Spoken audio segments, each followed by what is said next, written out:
ഒരു സ്ഥാപനം അതിന്റെ തുടക്കത്തിൽ ഒരുപാട് ആശയക്കുഴപ്പങ്ങളിലൂടെ കടന്നുപോയി ഒടുവിൽ എങ്ങനെയാണ് കൃത്യതയോടെ പ്രവർത്തിക്കുന്ന ഒരു മികച്ച സിസ്റ്റമായി മാറുന്നത്?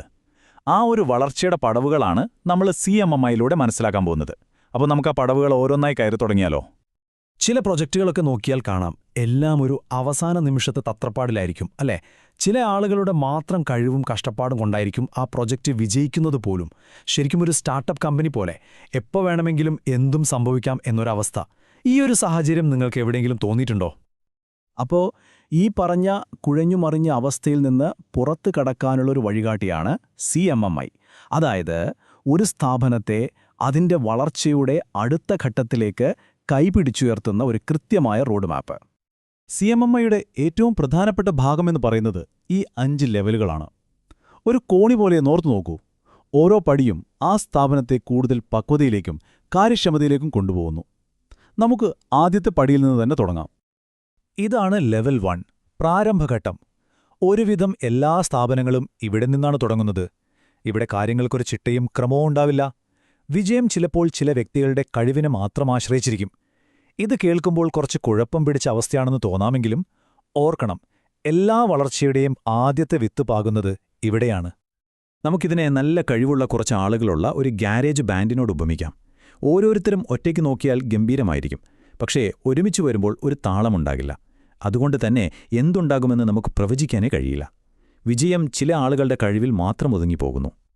ആ കുഴഞ്ഞുമറിഞ്ഞ അവസ്ഥയിൽ നിന്ന് മുകളിലേക്കുള്ള ആദ്യത്തെ ചവിട്ടുപടിയാണ് ലെവൽ 2, അതായത് നിയന്ത്രിത ഘട്ടം.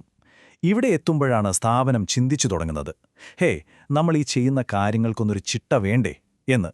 ഇതോടെ ബേസിക് പ്രൊജക്ട് മാനേജ്മെന്റിന് തുടക്കമാവുന്നു. ഈ ഘട്ടത്തിൽ ഓരോ പ്രൊജക്റ്റിനും അതിൻ്റേതായ പ്ലാനിങ്ങും ട്രാക്കിങ്ങും ഒക്കെ ഉണ്ടാകും. ഒരു ടീം ഒരു പ്രൊജക്റ്റിൽ വിജയിച്ചാൽ അവർക്ക് ആ രീതി തന്നെ വീണ്ടും ഉപയോഗിക്കാൻ പറ്റും. പക്ഷേ ഇവിടെ ഒരു പ്രശ്നമുണ്ട്. ആ വിജയം ആ ടീമിൽ മാത്രം ഒതുങ്ങിപ്പോകും. സ്ഥാപനത്തിലെ മറ്റു ടീമുകൾക്ക് അതിന്റെ പ്രയോജനം കിട്ടുന്നില്ല. ഇതാണ് ലെവൽ 2വിലെ പ്രധാന പരിമിതി. ഇതാണ് ലെവൽ 2വിൽ നിന്ന് 3യിലേക്കുള്ള ഏറ്റവും നിർണായകമായ ഒരു മാറ്റം, ഒരു കുതിച്ചുചാട്ടമെന്ന് തന്നെ പറയാം.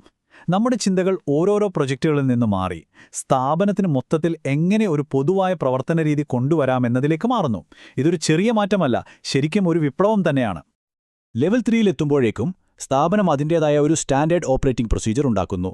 എല്ലാ ടീമുകൾക്കും എല്ലാ പ്രൊജക്റ്റുകൾക്കും വേണ്ടി ഒരൊറ്റ പ്രവർത്തന രീതി.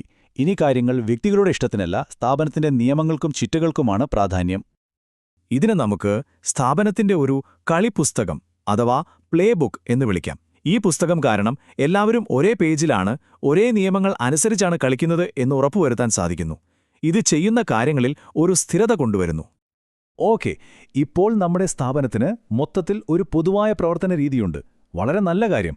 പക്ഷേ അത് എത്രത്തോളം നന്നായി പ്രവർത്തിക്കുന്നുണ്ടെന്ന് നമ്മൾ എങ്ങനെ അറിയും?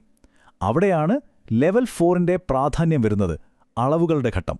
ഇവിടെ ഊഹങ്ങൾക്ക് സ്ഥാനമില്ല, ഡേറ്റ സംസാരിച്ചു തുടങ്ങുന്നു. ഇവിടെ സ്ഥാപനം വെറുതെ പ്രക്രിയകൾ പിന്തുടരുക മാത്രമല്ല ചെയ്യുന്നത്.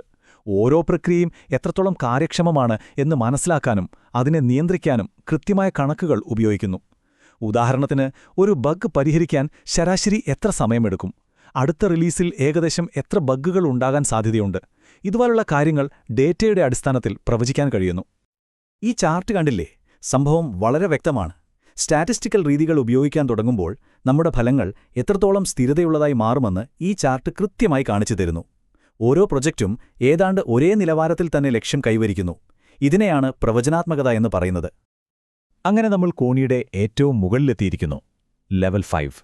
പക്ഷെ ഇവിടെ എത്തിയെന്ന് പറഞ്ഞ് വിശ്രമിക്കാൻ പറ്റില്ല.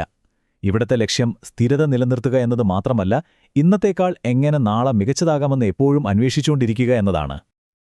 ഇതിനെ ഒരു സിംഫണി ഓർക്കസ്ട്രയോട് ഉപമിക്കാം. എല്ലാ ഭാഗങ്ങളും ഒരുമിച്ച് ഒരേ താളത്തിൽ പ്രവർത്തിക്കുന്നു. ലെവൽ 4ൽ നമ്മൾ ഡേറ്റ ഉപയോഗിച്ച് പ്രക്രിയകളെ നിയന്ത്രിക്കാനാണ് പഠിച്ചത്. എന്നാൽ ലെവൽ 5ൽ ആ ഡേറ്റ ഉപയോഗിച്ച് ആ പ്രക്രിയകളെ തന്നെ എങ്ങനെ കൂടുതൽ മികച്ചതാക്കാം, എങ്ങനെ മാറ്റിമറിക്കാം എന്ന് നോക്കുന്നു. പുതിയ സാങ്കേതിക വിദ്യകൾ പരീക്ഷിക്കുന്നു, പ്രശ്നങ്ങളുടെ മൂലകാരണം കണ്ടെത്തി അവ വീണ്ടും വരാതിരിക്കാൻ നോക്കുന്നു. ഇതൊരു പ്രതിരോധമല്ല, നിരന്തരമായ നവീകരണമാണ്.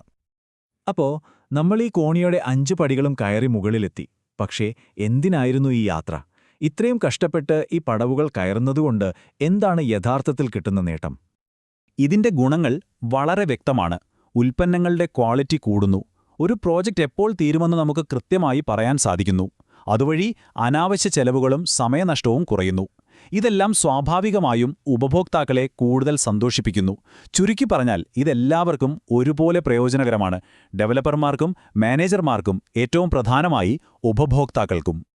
ഈയൊരു വാചകമുണ്ടല്ലോ, അത് CMMI എന്ന ഈ ചട്ടക്കൂടിന്റെ മുഴുവൻ യാത്രയെയും അതിന്റെ ലക്ഷ്യത്തെയും വളരെ ഭംഗിയായി ഒറ്റയടിക്ക് സംഗ്രഹിക്കുന്നുണ്ട്. കുഴഞ്ഞുമറിഞ്ഞൊരു അവസ്ഥയിൽ നിന്ന് ചിട്ടയായ ഒരു മികവിലേക്കുള്ള യാത്ര. ഈ 5 ഘട്ടങ്ങളെക്കുറിച്ച് കേട്ടപ്പോൾ സ്വാഭാവികമായും നിങ്ങളുടെ സ്വന്തം ജോലിസ്ഥലത്തെക്കുറിച്ചോ നിങ്ങൾ ഭാഗമായ ടീമിനെക്കുറിച്ചോ നിങ്ങൾ ചിന്തിച്ചിട്ടുണ്ടാകും. നിങ്ങളുടെ സ്ഥാപനം ഈ പടവുകളിൽ ഇപ്പോൾ എവിടെയാണ് നിൽക്കുന്നത്? ഇതിനെക്കുറിച്ച് ഒന്ന് ചിന്തിക്കുന്നത് തന്നെ മെച്ചപ്പെടാനുള്ള ആദ്യത്തെ പടിയാണ്. അടുത്ത തവണ കാണാം.